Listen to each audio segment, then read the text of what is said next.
Welcome back to Sako and the Moon Horror Podcast, where we explore the strange, the dark, the creatively terrifying. Today we are joined by Bram Stoker winning author, scholar, educator, and champion of the speculative fiction, L. Marie Wood. Her work blends psychological horror, social commentary, and deeply human fears into stories that linger long after the final page. We're diving into horror, monsters, academia, imagination, and everything lurking beneath the surface. L. Marie Wood, welcome to the show. Welcome. Thank you so much. Wow, that was great. Thank you. This is why I let Sako handle all that. Over it over and over again. Yeah. It's fine. This is why we do a show live. Right. Because it's so much more fun, especially for me. I do so little preparation for this show. I just walked in my room and sat down, so this is... That's what I did. I printed the questions because on occasion the internet will go out and I have to take over for Sako. But Sako does Sako better than I do, so... Okay. By the way, everybody, that's Sako. I'm the Moon, and we're the host of this show. Sako forgets that we introduce ourselves. Yeah, so I do. And I am so happy to see L. Marie Wood because I think it was last year or the year before we met on a panel. Last year. At Imaginarium. She won that beautiful blue trophy that's behind her. That's right. Is that the one in one piece? This is the new one.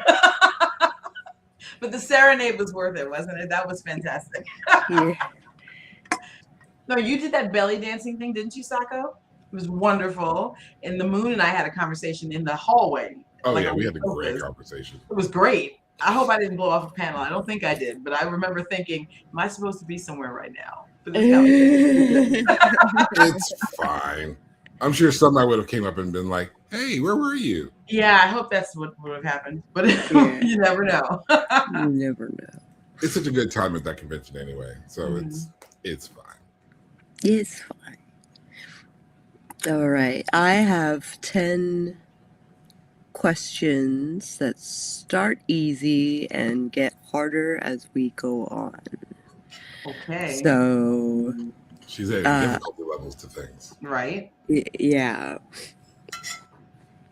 Just giving you the heads up when you didn't look at the questions. Perhaps I should have looked at the questions. If it makes you feel any better, I didn't look at the questions either. I'm just thinking maybe I should have looked at these questions. I don't know. Let's see how we do. If a hen and a half lays an egg and a half in a day and a half. Wait a minute. Math already. If two mysterious strangers meet each other at a coffee shop. Yeah, that sounds I'm already that one. The half, you put a half in there, that's an issue. Yeah. Well, let's try it. We got it. Let's see how we do. Okay. If you could spend one night trapped inside any horror novel, but knew you'd survive, which book would you choose? You said that it starts easy? Oh, wow. Okay, let's see.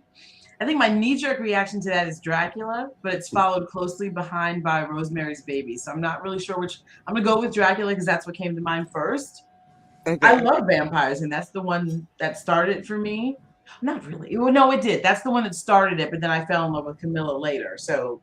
Oh, yeah, for sure. But, I mean, I think that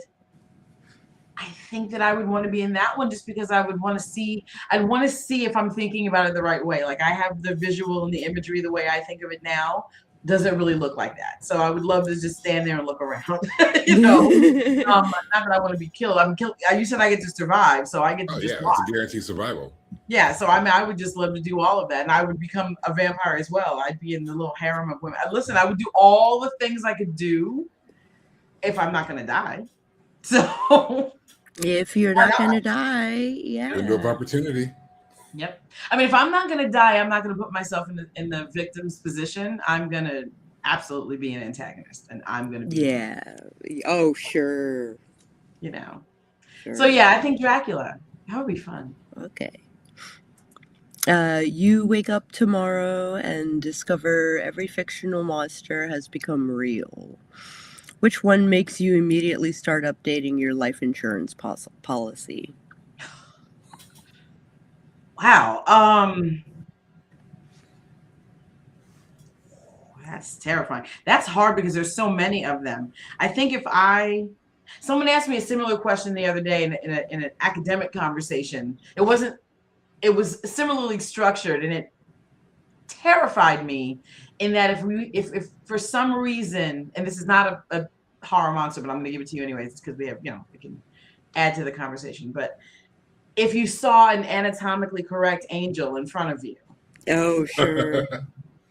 Yeah. I don't know that, I don't think I'd be able to speak. I don't know that I'd be conscious. I think that it would be pretty much over for me at the moment of seeing that outside my window. And That so would be when like the definition of awesome. well, yeah, the true definition of awesome. Yeah. And I just don't think that I would have the capacity to even react to it. It would just be like life snuffed out. That's it.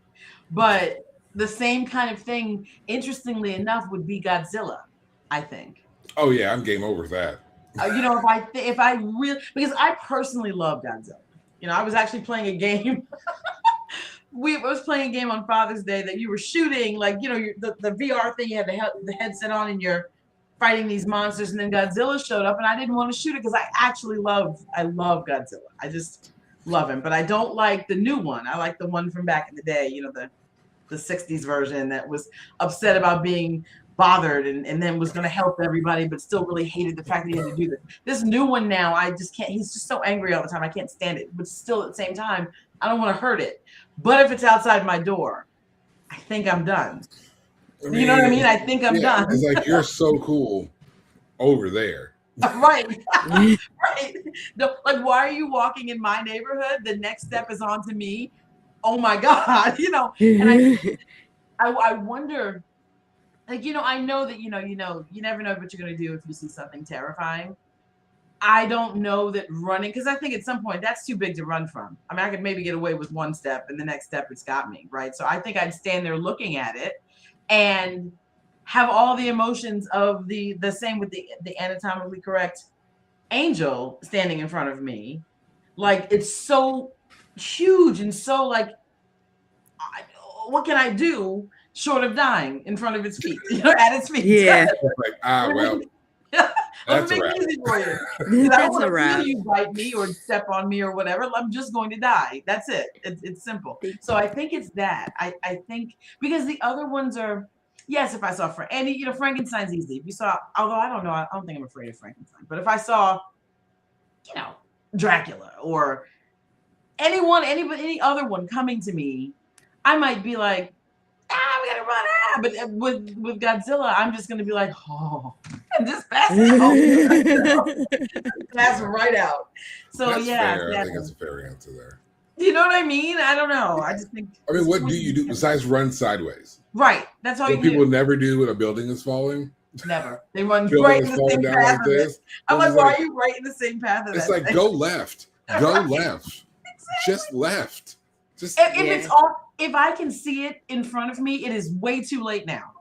This is just, it's like trying to run from a wave. If you're looking right at this, I have been hit by waves that have knocked me over, or hit my face on the ground, hit my legs on, and I swim. I used to dive. I mean, it's not like I'm not a swimmer, but I have seen a wave complete, and I couldn't get away from it because why? It's too big. All I could do was try to brace myself. I've seen videos of like tsunamis that hit like Thailand or Japan, and that's kind of how I feel about it. Like, if I was sitting there, I'm just like, that's a tsunami. Yeah. Yeah. All right.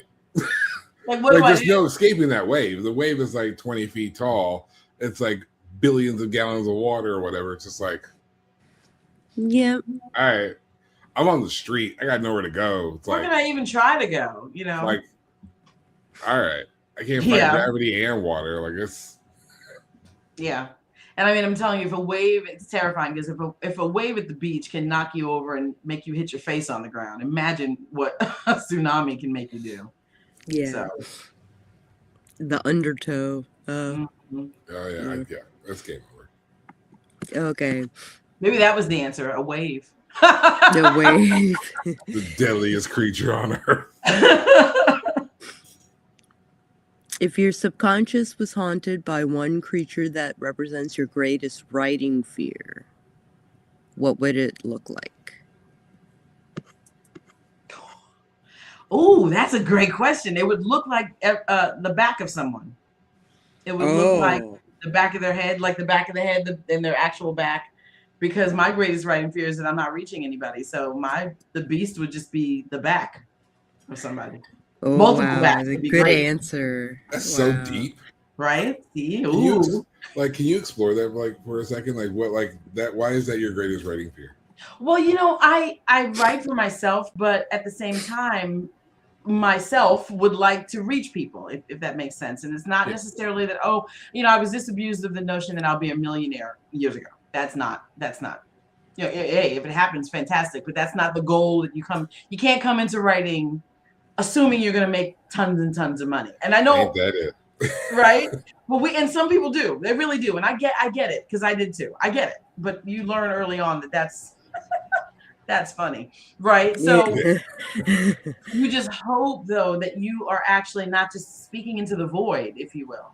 And social media can make you feel like you're not reaching like anybody. Just your message is out there and you don't get responses. And then what I love is that you say something and then 3 days later somebody responds to it like you just posted it. And I'm just like, I put that up there. It was time sensitive, and it was 3 days ago and I'm getting nothing. But that's social media. And I think that a lot of people are starting to see that whatever the algorithms are and however they've changed, it's become this sort of weird, I don't know, this weird place to be. Yeah. But when you write your words down, you get a book published, you get it put out in the world, the fear that no one cares and no one's read it and no one, literally, so what, can be paralyzing if you embody the writing in a similar way that I do. Like, I've been writing since I was 5 years old, and I'm considerably older than that now, considerably. And I've been publishing. 25 now. I'm 25. I've been publishing since the late 90s, right? And there are moments when no one's listening to you and you have to work, and get out there and put your name out there and continue to, you do stuff. I've been in several anthologies purely because I wanted people to be able to recognize my name. If you see Elmer, sure. And that's the goal. You got to write so that people can see you. It's not always about advertising. It's about getting your good work, and you have to learn how to write good work, get that out there and have people see you so that when you put up something bigger, maybe someone notices. And that can be a really strange place to be in the beginning, because no one cares in the beginning. That you are just another person who said, here, I have words to give you. But if I don't ever get past that point, or if something happened and now there's some strange muting to me, and I put out this next thing and no one sees it, no one notices, that is my biggest writing fear, because that not so much what am I doing it for, but also what am I doing it for? I'm doing it because I want to create. I have to create. I love horror fiction. It's who I, what I am, what I like to read. It's who I am. But if literally I'm the only person who read it, maybe me and the editor and the publisher who took it, the editor who edited it, and me, we are the only people who read this thing. That's not the goal. I had stuff to say in that book. In horror fiction, for sure, we use a lot of social context and talk a lot about things that are happening in life and shining a light or holding up a mirror, all those fun little things we say in academia about the genre. We do those things in this genre. And if that's really what we're doing, if nobody sees it, what is the point? So that is a huge fear. So yes, if I had to create a monster, it would be somebody's back. A bunch of backs. I, as a filmmaker, would love to see that manifest. Right? Wouldn't that be cool? I'd love to see it. It would be cool. It would be terrifying. There'd be someone sobbing in the back of the theater, and it would be me.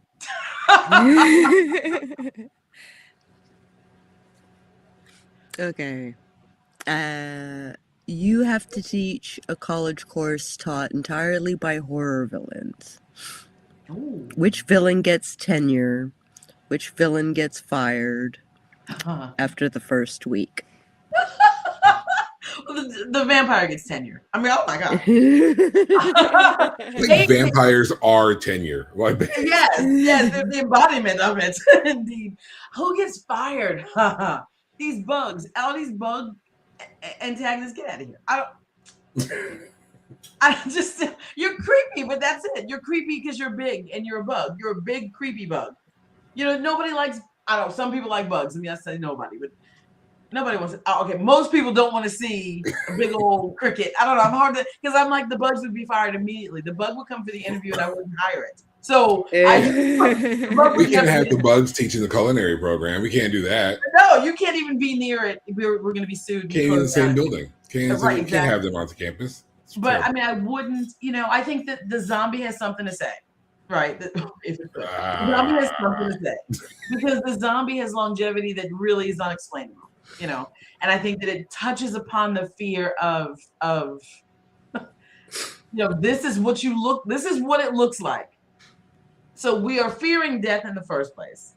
But once you're dead, you can be put in this casket and put away or cremated or whatever, and we never see it again. But should it reanimate, that's what it looks like. Now think about your life. That's terrifying. That's terrifying.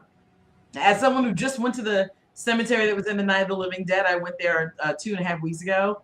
Oh, wow. We scared ourselves out there. It was ridiculous because we even watched the beginning of the movie to scare ourselves in the cemetery. I don't know what the problem is. Yeah. Sometimes we're a little. We do some things. we do. We do some things, but we're there watching the movie, and then we're standing right in front of the grave when the guy comes and gets, you know, and the brother gets killed. So, but it's the. This is it. This is really your biggest fear manifested. Let me show you what you look like under the ground. So the zombie has a lot to say. I think the werewolf doesn't have as much to say. He could be if the bugs are already not allowed in here because that's disgusting. The werewolf gets fired in the first week.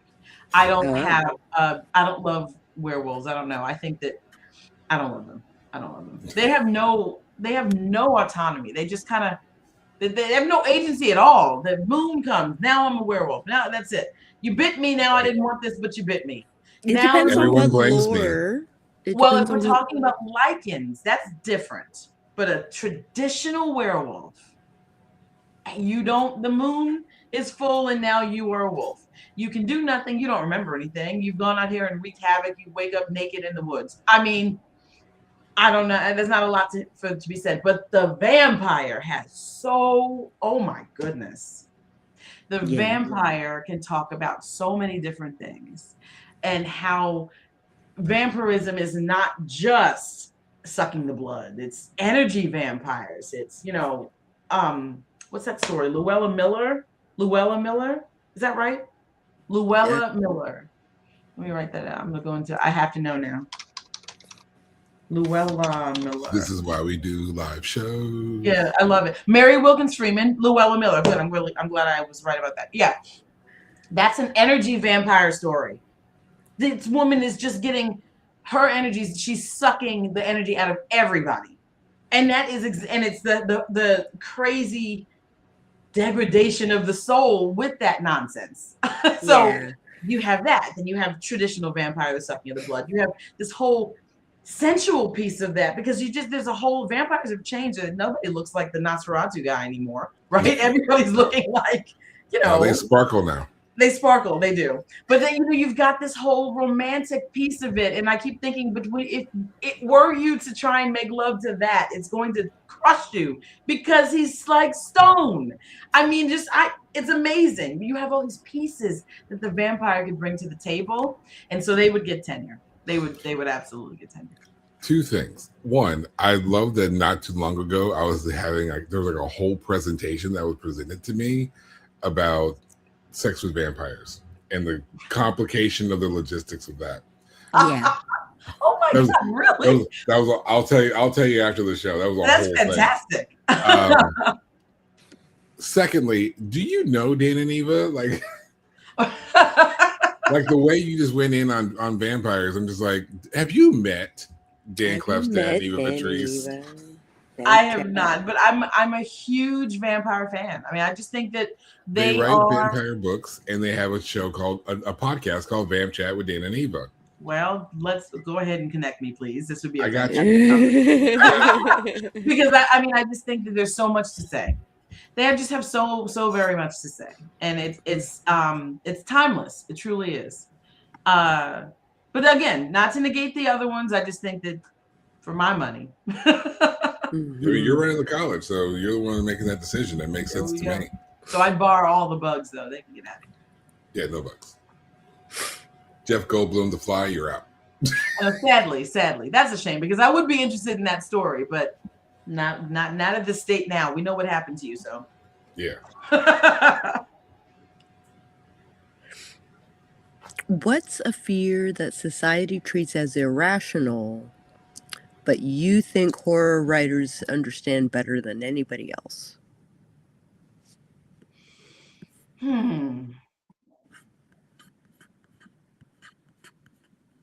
Well, that's so many. There's so many actually. Any of the phobias, really, like the one that the one that if you can create it with your pores, if you pull your hand, like the dots, the holes. What's that called? Oh yeah, the holes. That one, and I don't want me to just talk about. Now we need to know trypophobia. I don't know, fear of something holes. like that. Yeah, I have to know. Fear of. Gosh, I'm on it today. Well, I think I'm saying trypophobia. Maybe I'm gonna cut and paste it, and you tell me if I'm not pronouncing this right. But this is what I'm talking about. Not just that one, but the phobias, because people. Trypophobia. Okay, that's what I'm saying. That's what I'd say. We're going with it. But it's the phobias that I think that we handle very well because they're sort of niche, so we go in on the stuff that most people are like, they can blow off. Like anybody can say, okay, fear of the dark, that's fair. And everyone thinks that they're, or fear of crowds or fear of heights or stuff that's sort of norm around, everybody in their existence and not specific to any, mental condition. When people can relegate a phobia to a mental condition, like agoraphobia, they dismiss that kind of stuff. Yeah. But we in horror, we lean directly into these little creepy things. Like I didn't know that I don't have trypophobia, but I saw something once that just made me wonder if I might reconsider that because it was so terrifying the way they were handling these holes, and I was just like, I don't know if I like it now. Like I don't know if I'm comfortable with it. But that, or there's one that's a fear of like looking at water, not being in water. What's that one? And then liminal spaces, the whole fear of like the whole backrooms concept about this open space thing. I have not seen Backrooms yet, but I can't wait to. Okay. What's the fear of open spaces? Fear of open spaces. Agoraphobia? No, that's being out. I thought that was like leaving your house. Yeah. Not necessarily. That's not, well, I guess that translates into the fear of open spaces, but no, I'm trying to be closer to more specific liminal spaces thing where it was kind of empty. Fear of the emptiness and the vastness. Let me look at fear of vastness. I'm making up a phobia now. Watch. Astrophobia. Oh, astrophobia is a fear of stars in space. Now look at that. I'm going to do something with that. I didn't even hear that before. I've never heard of it. Yeah. Was the nickname Moon? I've never heard of astrophobia. But okay, so I get it though. The one that's if you've ever looked at that YouTube video where you see the different sizes of the planets and they get progressively bigger. Yes. That is terrifying to me. Terrifying. Okay, and here's another one that I'm going to put in here for you to pronounce. It's a fear of the bodies of water. That's the one.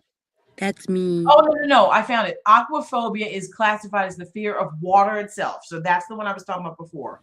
But I have a different one. Okay. Aquaphobia. But there's another one that y'all are going to have to try and pronounce. It's the fear of deep bodies of water.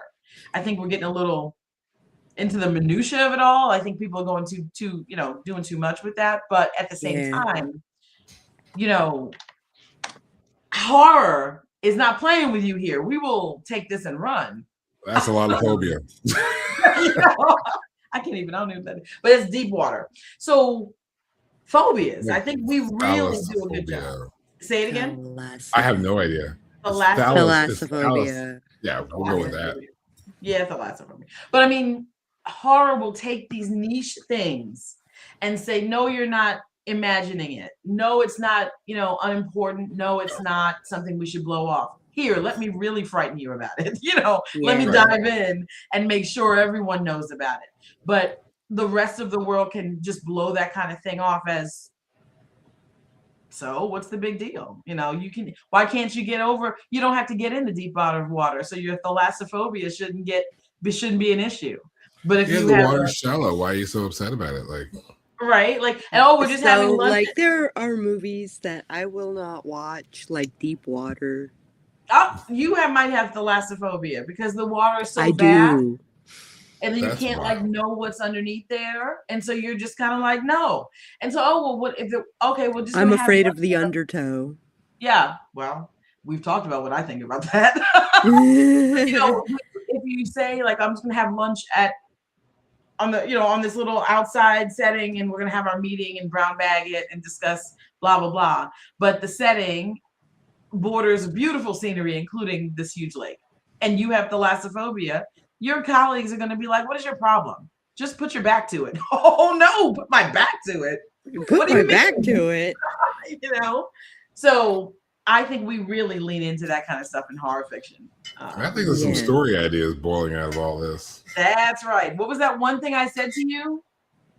Astrophobia. Yeah. Astrophobia. I might have to write that one down myself. The moon. That's a good one. Stars in space. Yeah. Astro is classically Greek star. There we go. See? I just learned what the fear of clowns is because Johnny Depp apparently has it. I can't pronounce this either. Wow, I can't pronounce a whole lot of things. This is going to be hard. Watch. I'm sending it to you now. Okay. Very for those who will be watching, she's sitting Coulrophobia. Why is that so hard to say? You think it's coulrophobia? Coulrophobia. Well, that's the fear of clowns. What I love about phobias is sometimes it's like whoever names phobias is just trying to stick it to people. Yeah. Like the fear of palindromes.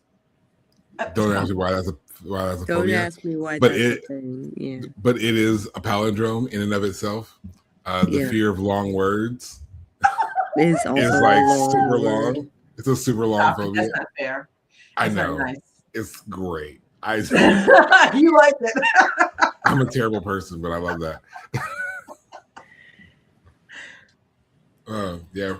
We're writing down astrophobia, and if you want to share a byline, I'll throw some ideas in. Right? Seriously, no. That's we covered trypophobia, thalassophobia, coulrophobia.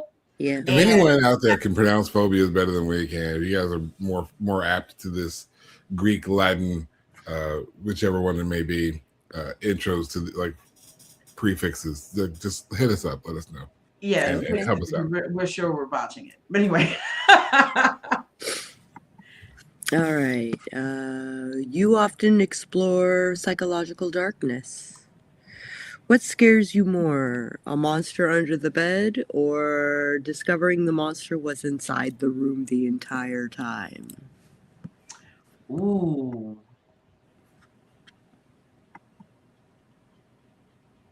That's one and the same, I'd say, because the monster under the bed was already there, which meant the monster was in the room the whole time. I suppose so. Yeah. So. Yeah. So for me, go ahead. Also, let me rephrase.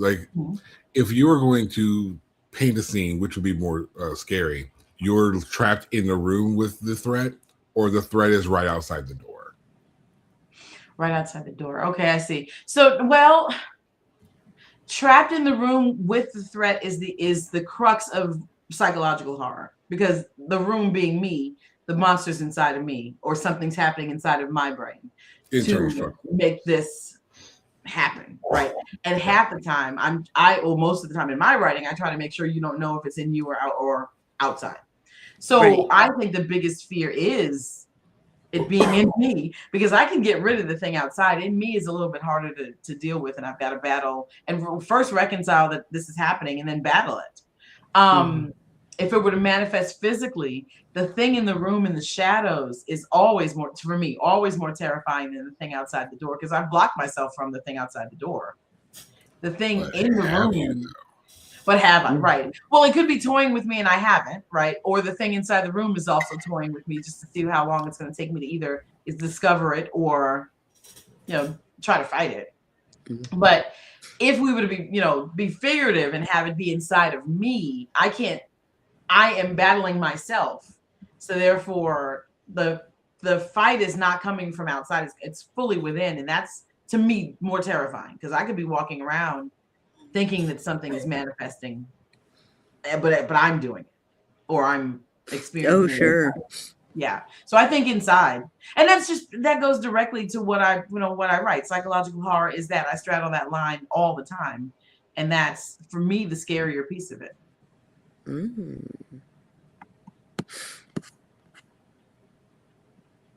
Which one of your works do you believe would be the best interpretation of that of your psychological horror style? If someone heard you say that, it's like, ooh, I want to hear what she's talking about. Let me see how she wrote that. What is the one book of yours that someone should pick up for that? Crescendo.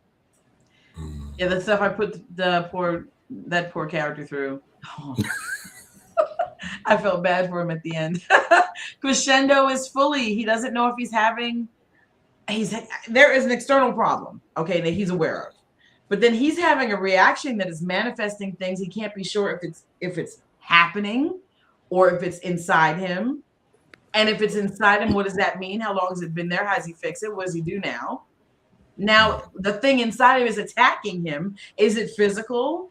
But there's also this thing he still really has happening outside in the real world that he can't ignore it. So he's just being tormented from, within and without. So it's kind of terrifying. And I would say that's the best manifestation of it. So that's my purest psychological horror novel. I have a psychological horror novella, but that's the purest novel. Crescendo. You heard that, ladies and gentlemen. Crescendo. Yeah. If you could ask every reader one question after they finish your work, and they have to answer honestly, what would you ask? What happens next? See, that is the most writer question. Psychological horror doesn't answer any questions for you. At least mine doesn't. Mine, if you're one or two, it doesn't answer every question at all. And so I want you to tell me what happens. What do you think happens? Because it could be right. I know what I think happens, right? But when you write something and you give it to the world, you have a relationship with the reader. I can only, if I have done my job as best as I could, I am leading you to the right questions, the right answers. But I can never lead you to the actual answer. So if I write something from an African-American woman's perspective who was born on the East Coast, my answer for that is going to be this way. The Caribbean American woman, same age, born on whatever island, pick one, moved to the United States, is going to have a different answer at the end of that, purely because of what we all bring to the table. A woman from the West Coast is going to have a different answer. A woman from another ethnic background is going to have there are some truths. I like to use the analogy of, like, we all go to the supermarket and we're all buying bread, or cheese or whatever. Sure. And there's all these different stuff. There's all these different brands, right? All these different types, wheat, white, whatever. And you're getting bread. Well, you can have 10 of us in there buying bread. We're all coming from the same neighborhood because it's the local supermarket. So we have that in common. This is our spot. The other thing we have in common is we all needed bread, right? But the thing we don't have in common is what kind of bread we're going to get. I'm going to pick up, depending on what it is, I might pick up potato bread. Someone else might pick up rye. Someone else might pick up wheat. We're all still standing right next to each other, picking up the bread off the same shelf. So we're not all going to come to the same point. We'll be in the same area, but we're not going to come up to the same point. And so the question I ask at all times at the end of it is, what happens next? What do you think happens next? Ooh. Those answers are fantastic. And that's the meat of a book club. If you ever get the chance, for any writer that has the chance to have their work read at a book club and then go to the book club and actually interact with the people, that is a fantastic moment because you get to hear what people think. You know, you can't affect when they're reading at night in their room and they're reading. And that's why I'm always trying to be careful with, you know, the way that you say certain things, the way you phrase certain things. It's going to be colloquial. You can't say dusty means dusty everywhere the same way. Dusty. Right. Yeah. I never heard the term dusty until someone said it to me, and I was like, "Oh, I like that slang." But if I say, "Well, I know, right?" But if I say dusty over here, it's not going to mean the same as what you might have meant it to mean elsewhere. It's like bless your heart. All right, right. Because there's sometimes we genuinely feel bad for somebody. I'm from Kentucky. We're from the South. Right. So it's like sometimes something bad will happen. You know, someone's family, died in a car accident. We're like, oh, wow, she's all alone. Bless her heart. Right. And we genuinely mean it. But then somebody comes in here trying to scheme us. We're like, ooh, bless her heart. That took a long time for me to realize what y'all were talking about. Because I am from New York originally. And I was like, what? They talking somebody? Wait, it took me forever. Yeah. And I'm saying because sometimes we mean it both. And you never know. It's context. Yeah. And the thing is, as an author, you got to know that, and you better write it well enough that nobody's confused about what you're trying to say. Because that, if you were using it to be truly, genuinely sad for someone, the ending that you get to is going to be different than if the person was being snarky. Yeah. And that ending is a whole, and then you will be fully stunned when you hear that the people were completely away from what you intended. So yeah, my question is, so what happens next? Yeah. And I've read some of your writing, and I love how it really in depth, like the detail of some of your writing and some of these scenes. They're just so descriptive. I'm beginning the tryst. Oh. And interesting. That's why I said, yeah, about two people who like meet in the bookstore. That was my hint. And it gets to a point where it's like I haven't got too far. I think they just had their first little meeting. Okay. At the restaurant, and I think we've expanded after that. And so you got these three people and their perspectives, and they're all kind of like interlocking, intertwining, but you describe what's going on both in their minds and outside of them well enough that I can still follow who all the characters are without someone saying, well, Nicole has to do this, and Mark has to do this, and Eric has to do this. So without having to use names, you can, it all fits in, and you give these characters their notes, these characteristics that if the reference is made, I know where I'm looking, I know who I am in this moment. So that's the importance of like that extra time to be detailed in your writing.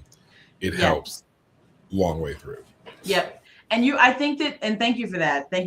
This series is so important to me. I love it. The Tryst is book 1 of the Red Thread saga, and it is, I love it.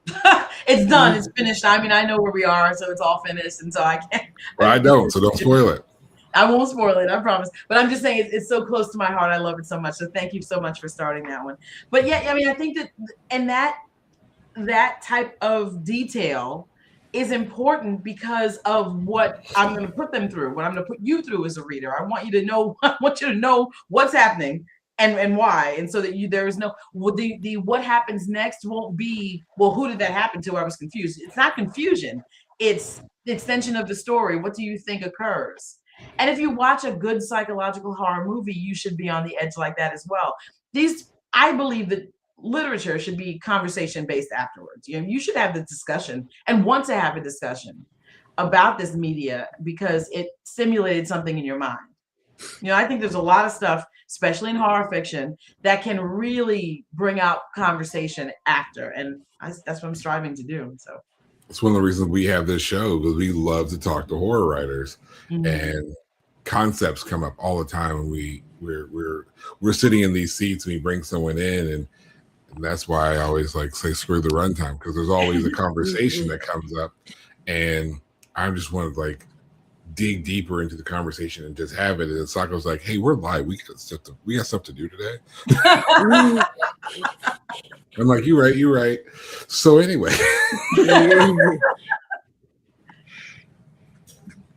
Okay. I don't know how she's put up with me this long. It's funny. She's probably just thoroughly entertained. She's like, his name is in the title of the show. I gotta keep him around for a little bit. Until I rebrand. Till you rebrand. No, till you rebrand it. Till I rebrand. If you were trying to get rid of me, you'd be the one rebranding. I'm not going anywhere. None of this is happening, folks. No, Sako still hanging out. Don't worry, we're good. Yeah, Sako is like, we're in season 8. We're too close to 10. We're too close to 10. We have to get to season 10. There you go. As both a scholar and a creator, have you ever learned something academically that made the world feel more frightening?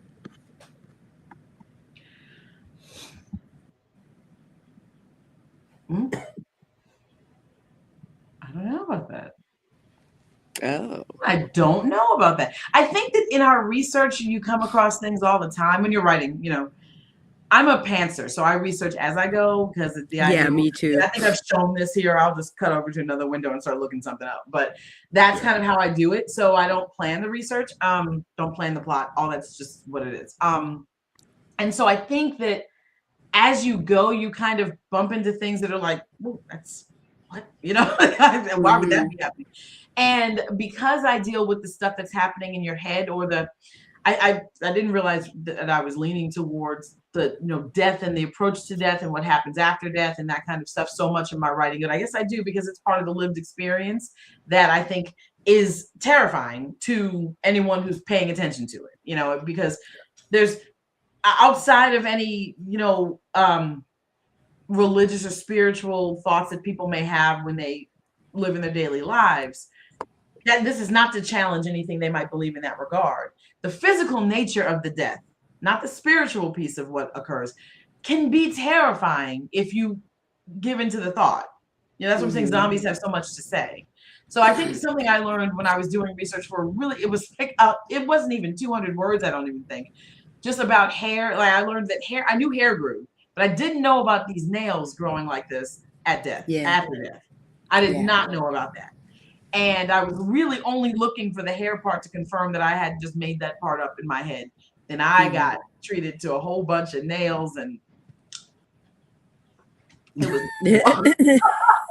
then I was like, that's a lot, and I don't think I needed to know that. And so that was one thing when you asked the question, that's what pops into my mind, because that threw me off. It like really, it derailed me. And I mean, I'm searching for stuff, and I'm like, what do you mean the nails are growing? That's nonsense. How would anybody know nails are growing? And now I know how there's no exhuming bodies for stuff for like to DNA test, or for whatever reason in a case, you can exhume a body and find things you didn't expect. You know what I mean? And I've seen Medgar Evers' body. Now, how do you say that? Medgar Evers, there's an S on it, his body, and he looked identical to when they buried him. And I'm like, this is not what I wanted to know. I didn't want to know. Well, I've shared it with you now. I'm sorry, but yeah, you asked me the question, but no, I definitely didn't want to know that, you know. But now I've seen it, so I think that's what. And it, oh my God, I wrote the story at like 3 a.m. because I was still. What happened? And like now I've looked at Ava Perón's stuff now too, for like intensely, and I don't want to know any of that stuff really, but I do. You have to. But you do. So it all started with just trying to be sure I wasn't making up the fact that hair grows after death, and now I know a whole lot of other stuff that occurs. So yeah, that. So that's gonna make your next body horror thing. You know, and I much really. Better.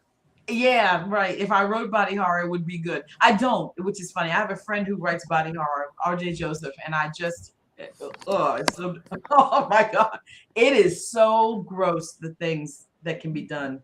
And so no, I don't. I mean, psychological horror is funny. I say that I clutch my pearls a lot because I'm over here with the quiet horror stuff. Like sometimes I read things and I'm just like, you know, I don't like that stuff. Why would you send that to me?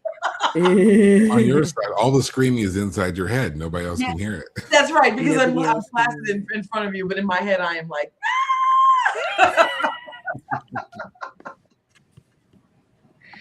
Which is hilarious when people realize it. Like, it's funny. In real life, I walk around as Dr. Wood because I'm a college professor. And so in real life, people, they hear psychological horror author, because I don't say I'm just an author. I say I'm a psychological horror author. And they hear it and they don't think anything of it. And then they show me something that's scary. And I'm like, oh, and they're like, you're a horror author. I'm just like, that doesn't mean what you think it means, okay? Exactly. That is not what it means. Yeah. So yeah, no, it's funny. I do clutch my pearls quite a bit. And that night, while I was going down the rabbit hole of bodies and things that happened, there's a lot of pearls. You should have some symbolic pearls that you have you keep nearby. Symbolic pearls. No. I should. I need something, because sometimes I'm just like, oh. Honestly, you can just send pictures and be like, it's just your hand and some pearls. It's like this. It's just like, oh, well, now I know. Now I know. I was caught on a panel once with my hand at my neck. Like, I was like, oh my God, don't put that picture up. Please don't. Because I was clutching my pearls. And I'm just like, I've done, I'm really cruel friends, but I've done these panels where you do, like, it's like the gross out panels, and people saying, talking and writing and things, and my whole face gets red. I start sweating a little. I'm just like, oh my God. At some points, I'm just like, stop it. Please stop it. So yeah, no, it's pretty funny. See, you do understand me. I 100%. Oh my gosh, I'd totally be the villain. One day I would love to just write something that gross, but people would never believe it was me. They would never believe I wrote that. Because I do get gross. It's not like I don't get gross, but like it's not like it's not like what extreme horror folks can do. And right. Because there's some things that are just gross, like snot is gross. That's snot is gross. But then there are things that horror writers write that goes far beyond snot. Yes. Yeah. Yes. And I've heard some of those things, and I'm just yeah. Like when you start getting into like we do a lot of movie reviews and such. So you get into like Hostel, Saw, Terrifier, that takes gross to a whole nother space. Yeah. We're not talking about Reagan and pea soup. Right. No. And there's a movie I saw once, and now I'm trying to, I've got it. I'll tell you. You have to decide if you want to say this out loud. But if you know it, and you decide if you want I am familiar. Okay. I've not watched it, but I am familiar. Oh. It's a Serbian film. Okay, you said it. I saw that. And let me be clear. I have watched Hostel. I've watched all these things. It's funny because in certain stages of your life, you can handle certain things. I can't handle torture anymore. So I get really upset about torture. So I did watch a movie called Autopsy years ago that I love. I love that movie. But is it? Well, there's 3 autopsies in there. One's Italian, one is Korean. See, I love when there's like live research. Got it. And I'm so good for just going ahead and doing that. Either way, let's keep, because it's not about Autopsy. It's about a Serbian film. A Serbian film is the worst. It is the grossest film that I think I've ever seen in my life. And it's not only that is its reputation. Yeah, not only because of what physically is happening, but the fact that somebody thought that they were going to do this very thing. I don't want to say anything else about this. You decide. But I will jump in. So my understanding of a Serbian film is that this was a statement piece by the director or the writer about what happens in that part of the world. It's like this underground. So they made this extreme horror to be a in-your-face reflection of this sort of a slight exaggeration of what is actually happening in that part of the world to bring awareness to it. It's made to be like an awareness film. So I was told. I have not done the personal research on it, so this is basically secondhand information I'm passing on. But that is my understanding as to why it is as extreme as it is. It's not going to be one of those movies that you're going to see on a Sako and the Moon movie review. It won't. No. But I have a big problem about being curious. I'm too curious. So it's one of those things that I will end up watching this movie because it's been that movie. It's in there with extreme foreign film, like with Martyrs. It's in the category with Martyrs and Silo, 120 Days of Sodom. It's in that category of horror film. Yes. And so if it comes down to it, I do my own movie reviews on my website. Maybe I'll save a Serbian film for that. Well, maybe I won't subject Sako to it. But or maybe you won't. Like, it is one of those movies that I was like, I really wish I never watched. I'm glad I saw it because I see what in the world people are doing out in the world. But yeah, I was beside myself. I'm still beside myself. I saw this movie years ago. I still can't really speak of it. I mention it because that's the most extreme thing I've ever seen, and I've seen Hostel and Human Centipede, which was terrible, but not a different kind of gross. Yeah, but Audition is a movie that has Autopsy is different. Go to the 70s version for the Italian film. That's a fantastic flick. But Audition is a torture movie that it's still beautiful to me. It's a beautiful flick. It's different in the way that Hostel, the way that torture's handled. They're nowhere close to the same. No. But there's a psychological component, and I think that's why I like it, because the psychological component is freaking ridiculously crazy. It is so wild in Audition, and I can't get by it. But it's torture. So I think from my perspective, I can handle the stuff that will give you the psychological impact also, and have these gross moments. But the payoff is not the grossness; it's the story. Yeah. When it's just The Hills Have Eyes, or Terrifier. I don't care for the Terrifier movies myself, just because it's just blood. I don't understand what's happening. It's so much blood, and so I need you to do more for me for that. Yeah, I don't know, but that's where I was with that. I hear the second one is better than the first because it gives a little bit more lore. That depends on your definition of better. Mm-hmm. See, here's the thing: the first Terrifier is just kind of an introduction to the introduction to the character of Art the Clown. Mm-hmm.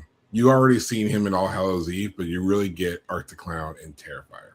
Terrifier 2, they decided to create a story around Terrifier and established lore, and so you do have more of a through line story for Terrifier 2. But COVID happened, and when COVID happened, it gave the writers so much more time to expand on the insanity scenes, the scenes where the craziness happens, like the bedroom scene is far more intense now in Terrifier 2 because COVID happened. It forced a stop in production, and they're like, well, I got nothing else to do. Let me just keep writing and expanding on this. And boy, did they. So when you see the bedroom scene, and anyone in Terrifier knows, that's why it is as extreme as it is for that reason. Because they had time. Wow. They had time to make it wild. So, yeah. And they did. I want the psychological payoff. Audition definitely gives you more of a psychological payoff at the end. Yeah, it does. He deserved that. Yeah, there's another movie that was made, and it was frustratingly sad to me. And there's a remake. Okay, I gotta go backwards. Who's the guy who was in who is it, Blink? Was that the name of that movie? Not I don't even know what that is. Blink movie. No, not Blink Twice. No, I've got the wrong word. Something to do with glass or Unbreakable. I don't think that's right. I'm gonna try. I'm gonna try and dance. I'm gonna do my best to find the cast of Unbreakable. Find this guy. I think is the guy. It's Bruce Willis. No, not Bruce Willis. John. I got the wrong movie. I got the wrong cast. John M.A.L. Wrong person. Who is the guy? He is schizophrenic, and so you're thinking about the sequel to Glass is not a sequel to Glass. Split, yeah. Split. McAvoy. McAvoy. That's it. I see. I went McAvoy. MA and I was wrong. James Which McAvoy. was an That's awful not the movie. I want. That's not the movie I want. I want the Speak No Evil movie, but I need to go. I don't want the American one. The other. I know Shama. Yeah. See how the stepping back I was trying to do there. Yeah. I saw the U.S. version of that after I saw the Danish version. Have you seen the Danish version of Speak No Evil? I haven't seen the Danish version yet. Sako, I feel like the American version softened the ending because that American ending was soft. Have you heard about what happens at the end of the original one? I don't remember. You need to watch that movie. I will tell you, and this is was it a psychological impact? No, but there was an emotional impact that is watered down in the American version. The Danish version goes so incredibly far that you are screaming at the screen, you are curling into a ball, and when you go into the theater and see the American version, you're like, what is this? So yeah. I don't even know how we got to this point. I don't even remember what you asked me that brought me to this, but here we are. It kind of reminds me of why I won't watch the American version of Martyrs, because I saw the original French version. It's so watered down. Really? Is it? Oh, see, that's why I don't want to watch it. But now I feel like I have to watch it so I can understand the comparison. Yeah. And European horror is just so crazy. Well, if you or since we're talking about American versions and them being, The Grudge is a decent remake of The Ring or of Ju-on. Ju-on, and Ju-on 2. Ju-on 2 is the scariest movie I've ever seen in my entire life. And I watch all these horror movies, I'm telling you. And that's to me, for whatever reason, that movie speaks to me, and like I will cry in a corner if given the right moment. But The Grudge, not the like 2020 remake, but or I guess requel, but the original Grudge movies were pretty good. They were. It took what is essentially short film anthology style Japanese horror and made it into a linear story. I think they did a pretty good job with that series. I like the Grudge series. Did you watch the original movie, Ju-on 1 and Ju-on 2? You watched both? Okay, so you know what I'm talking about. Yeah. There's some things we don't do here in the U.S. to frighten people, and there's some things they're doing that just make me. I can't. Ringu is better than The Ring. I mean, in general, I think the original. Yeah, I agree with you. Yeah. Better than But yeah, and there's one. Let the right one in. Right. The original seems to just be better. And it's because I don't know what's happening. We're not going as far as other places are going. But we're also not pulling in the emotional weaving. Because in Ju-on 1 and 2, you actually did feel for the child and the cat and you really felt that, as opposed to here. Our US version didn't even make much of that. No, they told the story. They didn't go into like the depth of that emotion. Like you felt that. Actually, like every person in that family has a different emotional position, and you kind of feel all positions. Yep. Even like the villain, the father, you're like, oh, I can see where he's coming from. He shouldn't have done that, but I get it. Like it wasn't random. I understand what happened, but still, you don't do that, right? Yeah. Yep. What question are you I don't even know. I have a little surprise for you. Ooh. I have 5 rapid fire questions. Okay. That I'm just going to shoot off, and I would like the first thing that pops to your head. Okay. And here we go. Haunted house or abandoned hospital? Abandoned hospital. Ghost, vampires, or cosmic horrors? Vampires. All the time. All day. Psychological horror or supernatural horror? Always psychological. Always. Because you mix the two. I'm sorry. I was supposed to answer. Sorry. Go ahead. Favorite horror movie snack? Popcorn. Basic. I'm kind of basic. One horror author everyone should read at least once? Ira Levin. Ooh. For sure. Excellent. Thank you. That I did okay on that. Wow, I did it. You did it. That's And one of the hard, few right? who Wow. have been able Almost like I to haven't just seen that. like I don't know. Well, walk Ira Levin's right my through it. go-to. He was amazing. And I mean, he gave us Stepford Wives and Rosemary's Baby and others that no one's thinking about. We just need to, it's not a lot. It's only 5 or 6 novels. So definitely worth reading. The supernatural and psychological horror one, I say psychological because you should, as a psychological horror author, if you're not pulling in the supernatural, you're missing that low-hanging fruit that you can easily play with. So Yeah. combine. Where can listeners find you online? Everywhere. I'm all places. Now, whether or not I respond at all places is a different question. Where are you So consistent? Facebook for some reason is where I'm most consistent. So you find me on Facebook at it's Elmarie Wood. I Instagram every now and then. I mean, I'm trying to do better. And TikTok is just I'm working on it. I'm working on it. It's hard for me to even get. It's hard going. Like my website is updated. So and at the bottom of that it should have all of my social media. So elmariewood.com, you can look there and you'll find all that stuff. Wonderful. What current projects, books, appearances, or events would you like to promote? Oh, well, I have a new dystopian epistolary novella, say that 10 times fast, that just came out. It's called If It's the Birds, We're in Trouble. And there is no narrative. This is all letter and communication based. So it's texting and advertisements and call logs and things like that. But you have to, if you imagine the puzzle boxes that you can get out of the store, to figure out the mystery boxes, something happened in Rothwood and you need to figure out what it is. And so this book gives you snippets and pieces that are left behind after this catastrophe. And you'll find out what happened.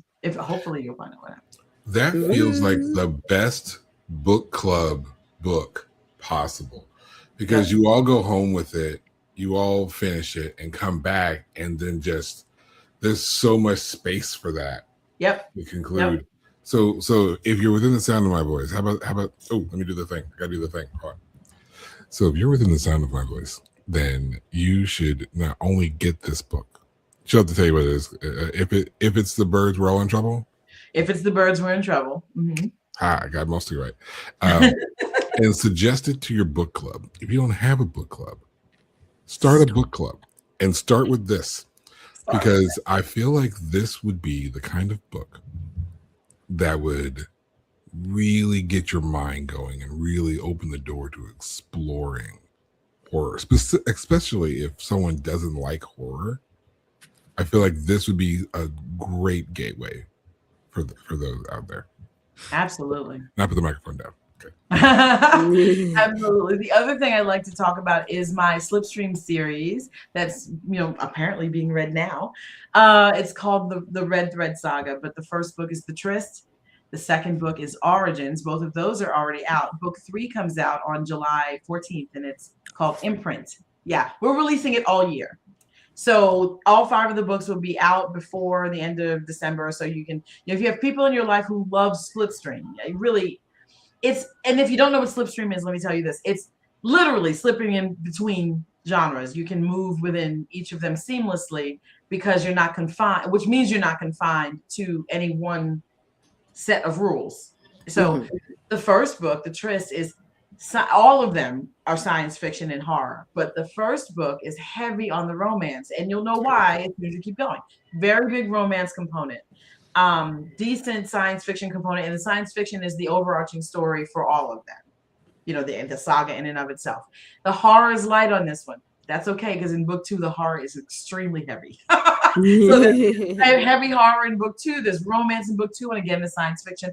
Each of those books have a decent action component. When we get down to books 4 and 5, the action component is just off the charts. It moves so quickly, and the thriller aspect comes up a lot more as well. Book 3, Imprint, is psychological horror. It's existential dread. There's of course the romance. There is science fiction as the bridge, and then there's a decent level of suspense and thriller and mystery in that one. So what I've done in this saga is, I've been writing for a really long time. I just finished editing my 35th book. and sent it off to the agent. Thank you. It's just the key with that, me telling you that is that, you can get, not say bored, but there's things I'd like to write, that don't necessarily fit in my home genre. But right. I came up in a time when genres were looser, like they were calling Stephen King thriller, which is weird. Yeah. He definitely was never just the thriller. He was always horror. But, they were doing that then, and it was the norm. You didn't have as much siloing. So I am used to telling a story and doing that and letting that be what it is. Over time, we've had to, segment things out and make it be one thing or the other. This was my attempt to go back to, letting myself be free with the storytelling and tell the story as it came. So that's why each book has a different focus, but the overarching piece remains science fiction, which I found to be interesting because that's not, I'm a psychological horror author, so you'd think the overarching piece would be that, but it's not. And it was cool. The research for that was a lot of fun. I will say this with horror, for those who may not fully grasp the genres listed here, is if horror has two hands, one hand is holding thriller, the other hand is holding science fiction. Yeah. These go literally, metaphorically, hand in hand with each other. Mm-hmm. And as someone who doesn't really find romance novels appealing, I am stuck on the tryst. I am caught up in the tryst. And this is what I love about genre blending in some cases. And just like you said, just writing the story for the sake of writing the story as it is. Because when you're going through horror, we watch horror movies all the time. And sure, the characters fall in love. There's romance in your horror. There's always been romance in your horror. Right. There's romance in your thrillers. There's romance in your science fiction. Bruce Willis and Corbin Dallas and Leeloo Dallas. That was a romance story in the middle of a science fiction that was a little bit horrific. I found it mostly funny. Thanks, Chris Tucker. And but it's all these genres kind of blending together. So if you're turned off by the idea of romance in your horror, put down your preconceived notions and pick up the tryst. Start the series. I'm literally reading it myself. And so I'm telling you firsthand. This is not some BS because I wrote a press. This is firsthand. I've been up late at night because I wanted to get some words in and get some chapters in before I had to go to bed because I had something to do in the morning. So I am listening to this. I'm reading it myself. Open the door to other genres. And I think, don't get me wrong, you're not going to see me walking around with Fabio covered books, but me neither, though. That's the thing. But I'm not going to turn my nose up to romances as quickly as I otherwise would have. Mm-hmm. There's a lot of romance in this early part of the book. And there is, but for me, it was placed where it needed to be.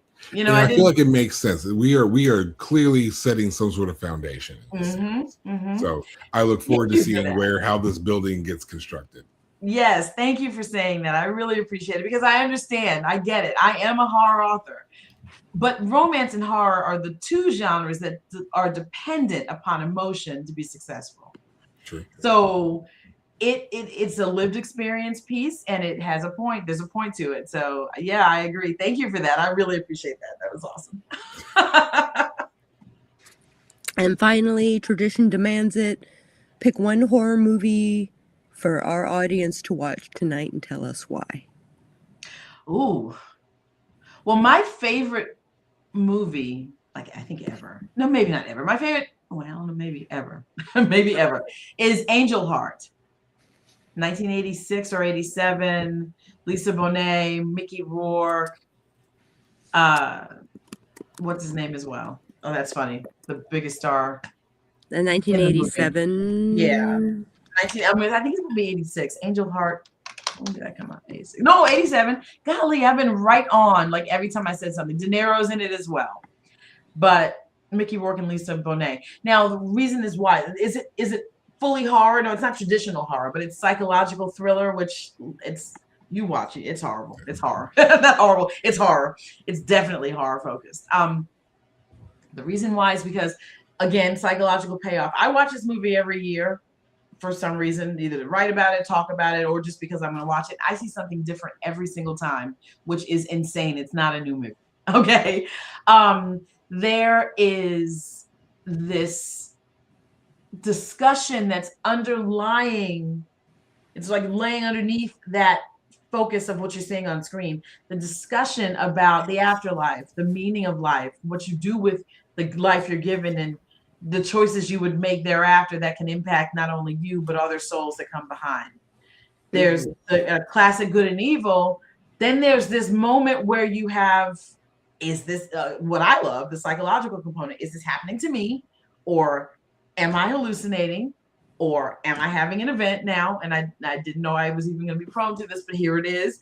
All these moments where you are rooting for characters because they're torment. They are being tormented. And you go through and you're like, some stuff you saw early on and you think, this is going to be so easy, I figured it out. No, you didn't. No, you didn't. Not when you get to the end of this thing. So yeah, Angel Heart. Excellent. It's free on YouTube. Oh, cool. Is it really? It is. That's what my research said. So is that the movie we're going to review? I believe so. Is that the movie you want us to? Is that what you want us to review? You want us to review Angel Heart? Well, I would say so. I would say so. Then yeah, I guess we're reviewing Angel Heart. Yay! Oh my gosh! Tell me what you think later. I can't wait to hear what you think. Oh, you bet. And of course, you would be invited to the review. You know, that would be the 9th of July. Oh, get out of here! Really? Yeah, I love it. I love that. That sounds awesome. Yeah. The 9th of July, about 3:00. Let's have it. Let's do it. That sounds great. Oh, that sounds great. Sounds great. All right. Elle Marie, thank you so much for joining us and sharing your insights, stories, and fears with us. It's been a fascinating conversation, exploring not only horror fiction, but the deeper truths and questions that make the genre so powerful. Thank you for having me. It was a great discussion. I had a good time. It was a great time. I'm so glad you made it. Thank you for listening to us as we explore the strange, the dark, the creatively terrifying. Remember, stay bold, stir fear, and keep the shadows near. We'll see you next time on Sako and the Moon. Woo. Oh, wait, I have music. We gotta hear the music. Oh, now we're going for the music? Yeah, sure. We didn't even do the intro music. Oh, there it is.